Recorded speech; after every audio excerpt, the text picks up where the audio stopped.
You have to have a coherent way of pitching the company. I like to see that people have prepared in advance. I like to see a good deck. For me, it shows that they respect, sitting together, and not me. You don't need to respect me. I don't care about it, but you need to respect the time that you are granted.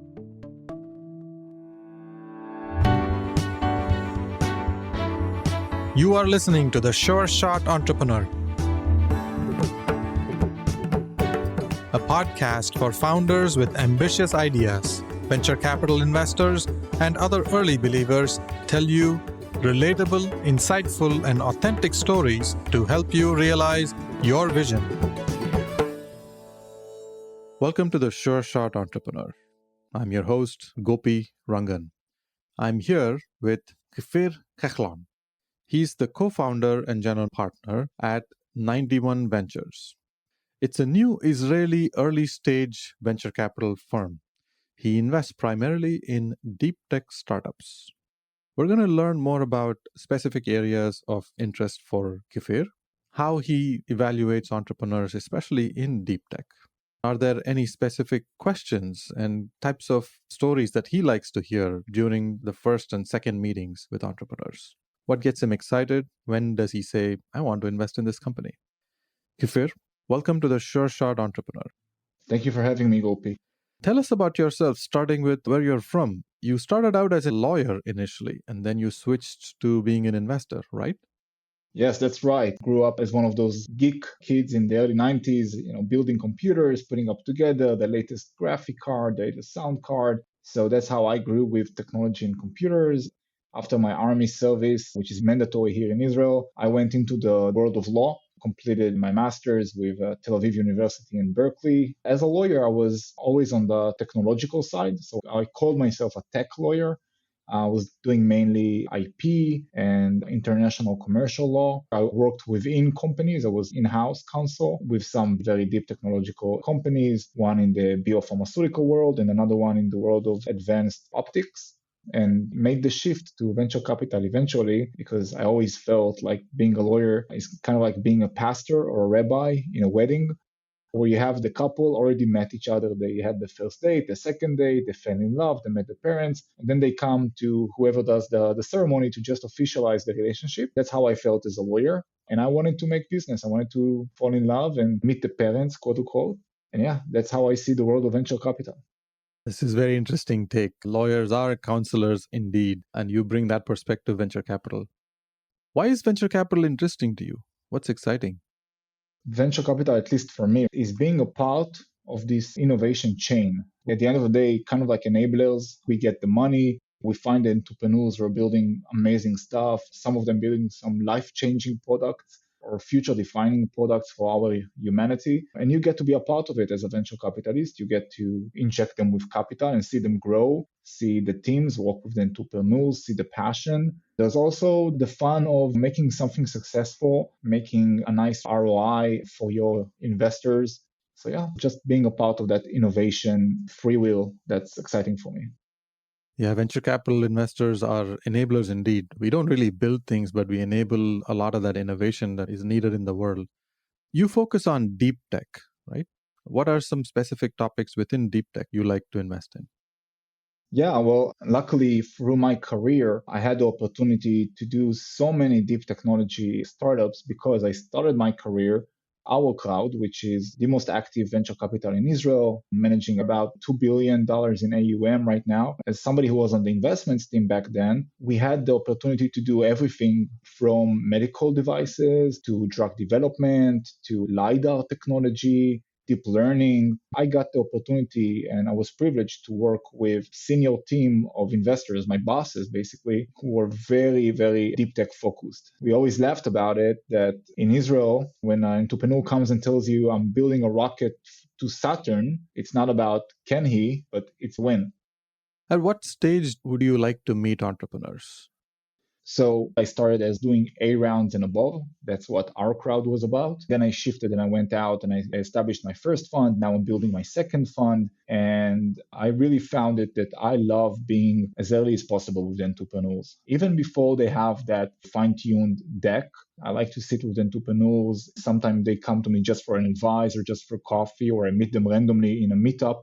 That's how early I like to engage with my entrepreneurs.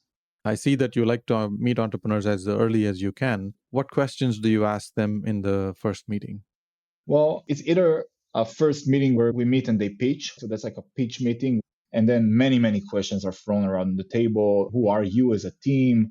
What's the idea? How you validated it? What are your future plans? Who next are you going to hire? For me, it's very important to see if the team knows how to get talent and knows who they have on their sides once they get an infusion of capital. If I meet people for a meetup, I just like to hear an elevator pitch, like really quick about what they do.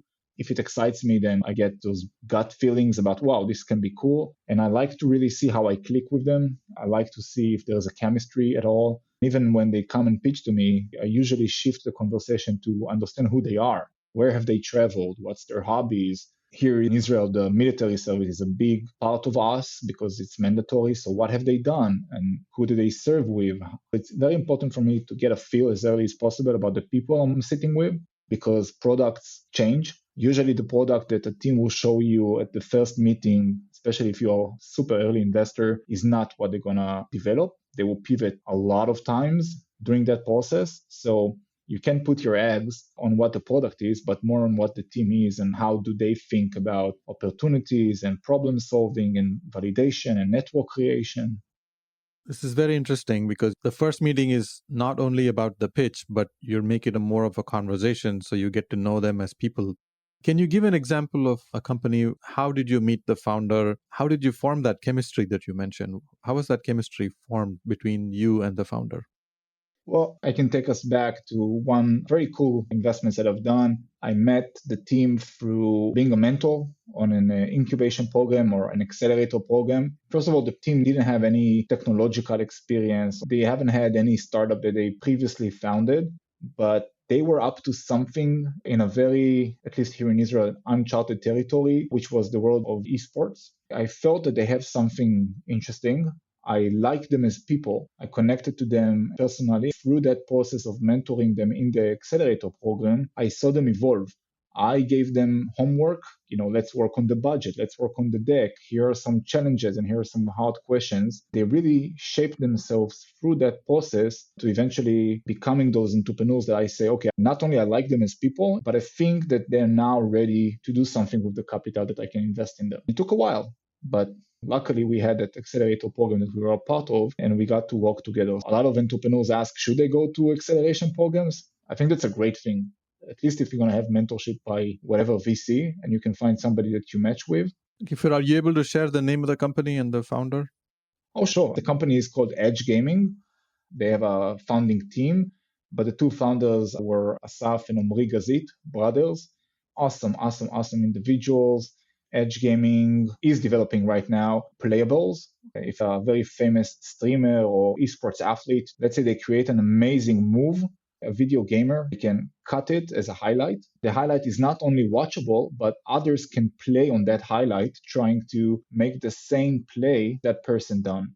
I don't know about you, but I grew up as a basketball fan. I used to play basketball. I love basketball. And in the world of real sports, even though you have your idol, let's say Michael Jordan, like shooting a basket on the buzzer, you can't do it in real life. You cannot go to the Madison Square Garden. You can have, I don't know, a Patrick Ewing playing against you. You just cannot do it in the real world life. But in esports, because it is so technological, because it plays digitally, if you see an athlete that you like doing an amazing move, with the edge gaming technology and product, you can play the same move and try to be that amazing athlete. I think what they've done is just unbelievable. The company has been growing super fast since, really fast. And yeah. This is exciting indeed. You started the conversation as a mentor. You didn't know where the company was going. You got to know the founders quite well. And then you invested in the company once the chemistry was formed. And now the company is growing rapidly. I see. This can be a very exciting way to experience basketball in the digital world without having to travel to Madison Square Gardens.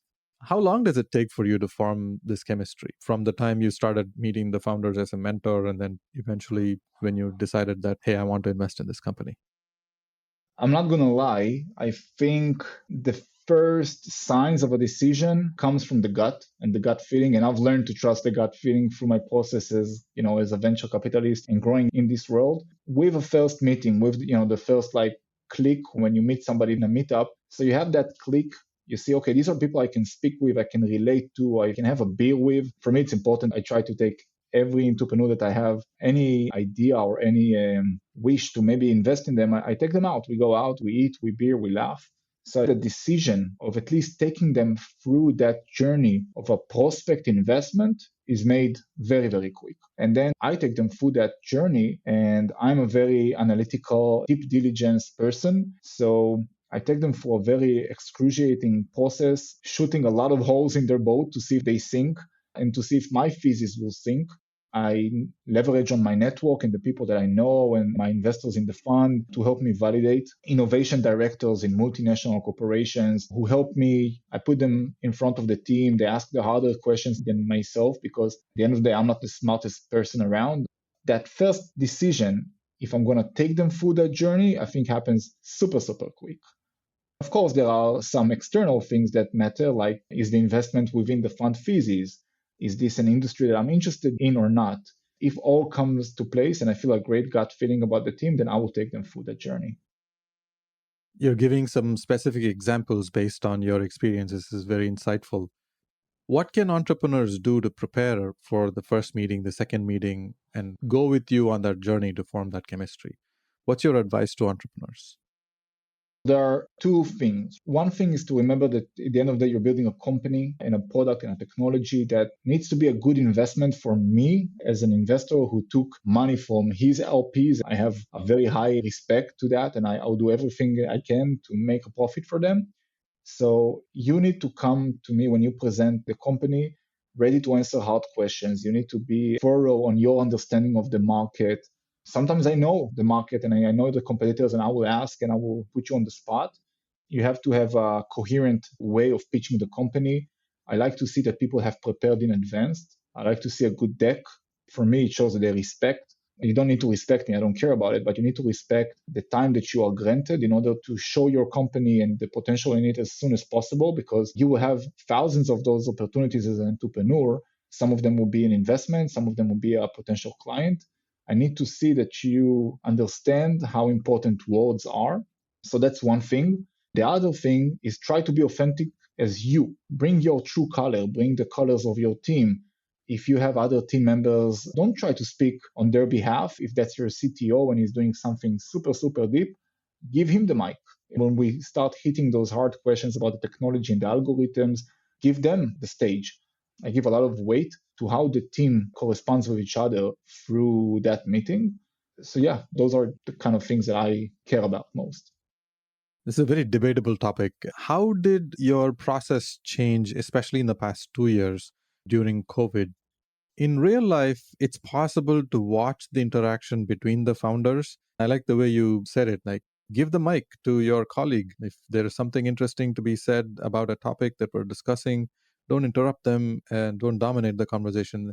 Those dynamics are more clear to see in person.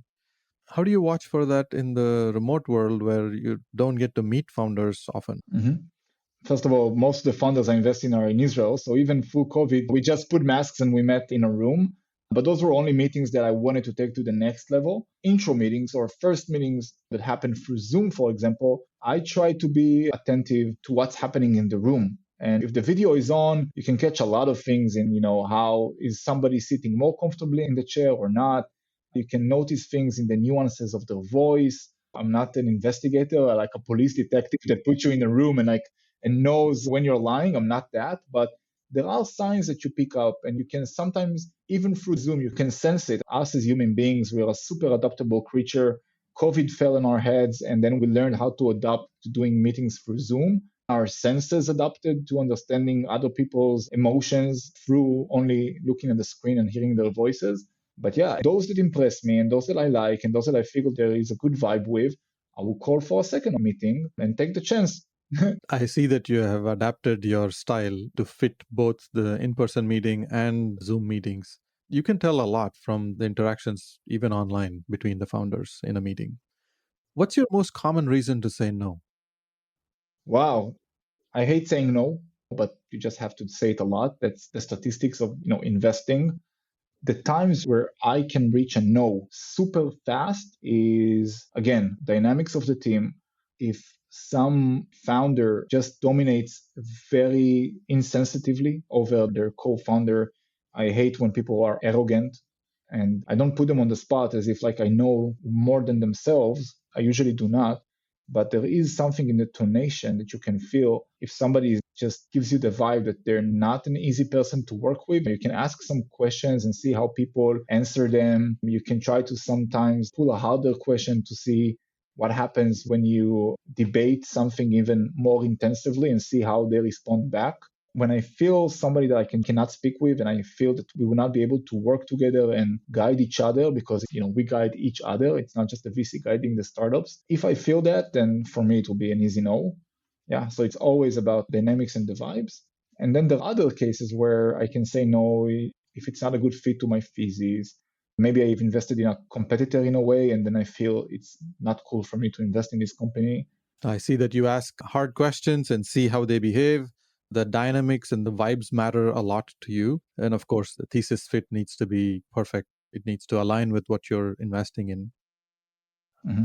I'm going to ask you a hard question. If you were to change one thing about venture capital, what would you change? What I would love to change about venture capital, it's the world of hyper-valuating companies.